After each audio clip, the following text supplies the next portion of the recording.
My dear students, alpha சிதைவு beta சிதைவில் ரெண்டு பார்க்க போகிறோம். ஆல்ஃபாங்கிறது யார்? ஹீலியம் உட்கரு ஒரு அணுக்கருவாக தான் நம்ம ஆல்ஃபா துகள்னு சொல்கிறோம்.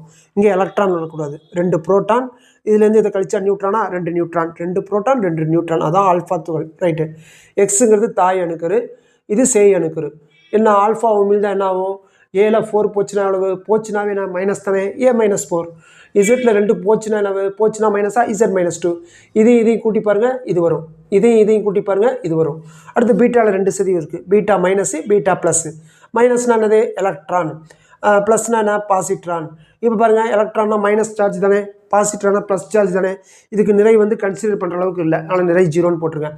அப்போ ஏ அப்படியே தான் வரும். Z-1 சரி, Z+1ஐயும் -1ஐயும் கூட்டினா Z வருமா? அப்போ என்ன வரும்? இது ரெண்டையும் கூட்டி பாருங்கள், இது வரணும். ஏன்னா ஈக்குவேஷன் தானே, சமன்பாடு தானே.